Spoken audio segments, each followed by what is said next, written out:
Good morning, good afternoon, or good evening, whatever time it is, wherever in the world it is that you are. Welcome once more to another live stream of Alexandra Mayers Live, page by page reading and commentary of the modern English version of the Bible. Now, over the next few days, I am going to do my absolute best to continue with the page by page reading and commentary of the Bible. Right now, we're in the book of Exodus, but I'm going to be put to the test, okay? Because this is the first time that I've traveled while simultaneously doing this daily Bible reading. So my schedule's a little bit out of whack. It's a couple hours earlier than where I was before, but there's a few things that I need to get taken care of over the next couple of days. I have a few meetings, which will only be in the mornings. And then we should be back to normal around Tuesday, I would say. Okay. But it's going to be a little bit of a challenge because, again, whenever I travel, my internal clock is a little bit out of whack, but I should be able to persevere and make it through. So let's see. Today is Exodus 34. We're going to get into two areas of the Bible: the new stone tablets and also the covenant renewed. Okay. And keep in mind that where we are in the Bible at this point, the initial stone tablets that were given to Moses directly by God, Moses destroyed when he saw that his people had created a graven image idol, a false idol, rather than waiting for him to come off the mountain. But as we heard, or as we read in Exodus 33, Moses has been commanded to leave the Mount Sinai area.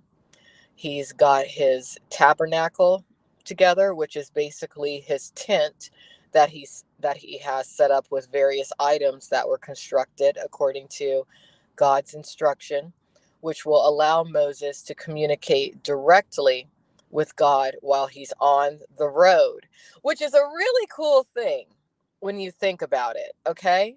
It's kind of like God helped Moses construct an archaic cell phone or an archaic iPad, something along those lines.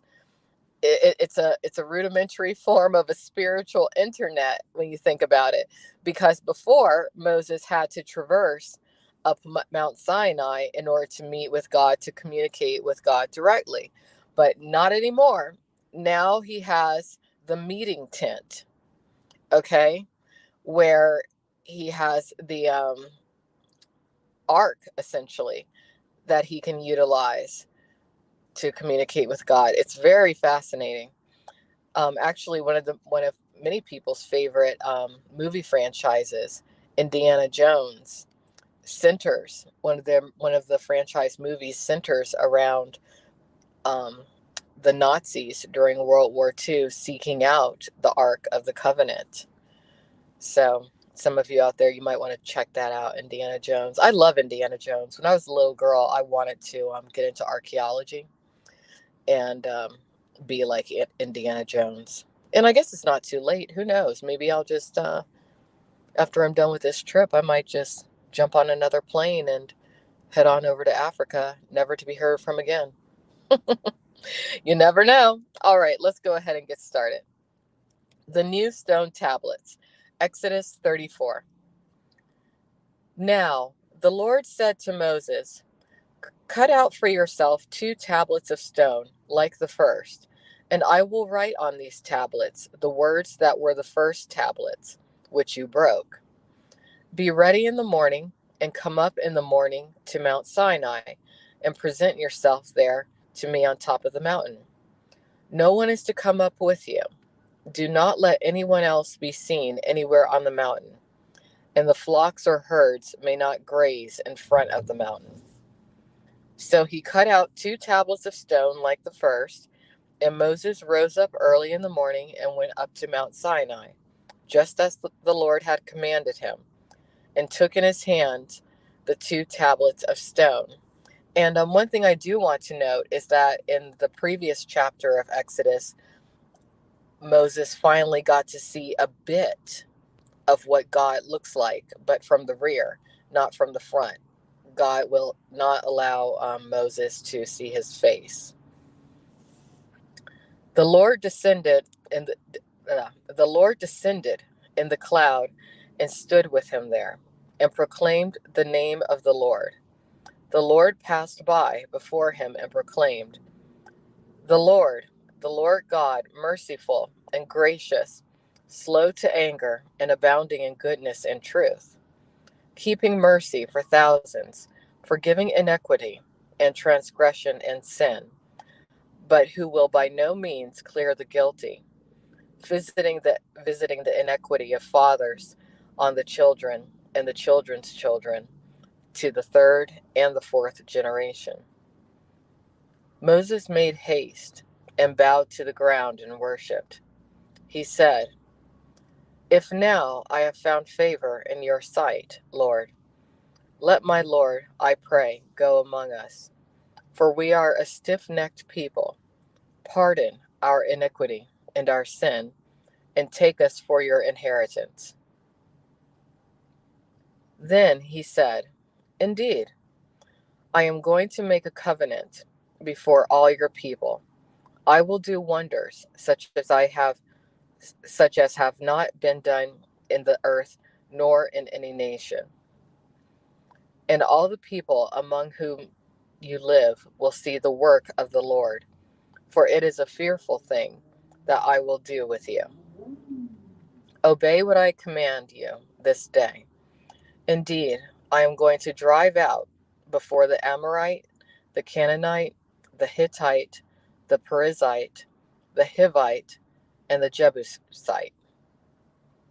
Watch yourself, so that you make no covenant with the inhabitants of the land where you are going, lest it become a snare in your midst. But you shall destroy the altars, break their sacred pillars, and cut down the Asherah poles. For you shall not worship any other god, for the Lord, whose name is jealous, is a jealous God. Lest you make a covenant with the inhabitants of the land, and they prostitute themselves with their gods, and sacrifice to their gods, and someone invites you to eat of his sacrifice. And then you take their daughters for your sons, and their daughters prostitute themselves after their gods. They will make your sons prostitute themselves after their gods. You shall make no molded gods for yourselves. And that's important, because that's what got some of the people under Moses in trouble before, when they created that golden calf. You shall keep the feast of unleavened bread. For 7 days you are to eat unleavened bread, as I commanded you, in the month of Aviv. For in the month of Aviv you came out of Egypt. Every firstborn of the womb belongs to me, and every firstborn male among your livestock, whether ox or sheep. But you must redeem with a lamb the firstborn of a donkey. And if you fail to redeem him, then you must break his neck. You must redeem all the firstborn of your sons. No one may appear before me empty-handed. You shall work 6 days, but on the 7th day you must rest. Even at the time of plowing and harvest, you must rest. You must observe the Feast of Weeks, the first fruits of the wheat harvest, and the Feast of Ingathering at the end of the year. 3 times in the year all your males must appear before the Lord God and the God of Israel. For I will drive out the nations before you and enlarge your borders. No man will covet your land when you go up to appear before the Lord your God 3 times in the year. You must not offer the blood of my sacrifice with leaven, nor is the sacrifice of the feast of the Passover to be left until the following morning. The first of the first fruits of your land you must bring to the house of the Lord your God. You must not boil a young goat in its mother's milk. Then the Lord said to Moses, write down these words, for in accordance with these words I have made a covenant with you and with Israel. So he was there with the Lord 40 days and 40 nights. Interesting. Again, we have that time span of 40 days and 40 nights. That's how long the flood was that Moses and his family, and not Moses, Noah and his family endured. He did not eat bread or drink water, and he wrote on the tablets the words of the covenant, the 10 Commandments. Really? He didn't eat or drink any water for 40 days and 40 nights? That's quite a bit of stamina. Generally, you would have to drink water within that time span, but then again, Moses was with God, and God creates miracles. All right, let's continue. Moses's radiant face. When Moses came down from Mount Sinai with the 2 tablets of testimony in the hands of Moses, when he came down from the mountain, Moses did not know that the skin on his face shone while he talked with him. So when Aaron and all the children of Israel saw Moses, amazingly the skin of his face shone, and they were afraid to come near him. It sounds like somehow he was physically altered. Some ancient astronaut theorists have theorized that he may have picked up a form of radiation from being around God, but that's just a theory. It could be a miracle of some sort. Maybe God was like, you know what? You've done such a good job, Moses. I am going to make you shine like a superstar. And Moses was like, all right, God, thanks. All right, let's keep going.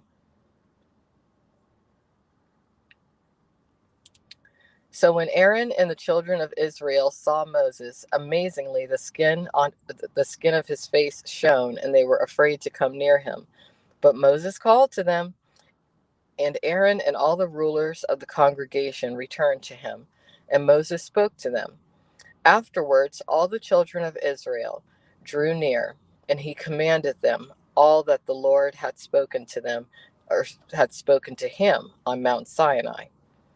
When Moses finished speaking with them, he put a veil over his face.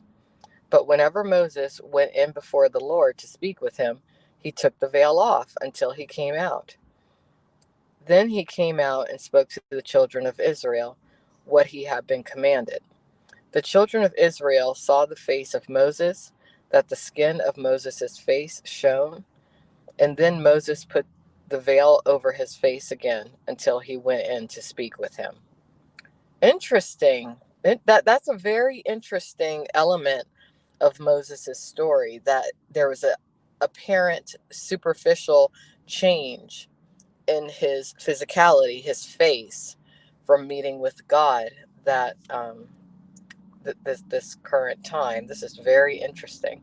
I do wonder what other biblical scholars have to say about that, so I'm going to research that myself upon concluding this live stream. But I do want to thank anyone out there who is listening live for the right reasons. And I will try to do some live streams over the weekend. I brought my chroma key screen with me, so I should be able to.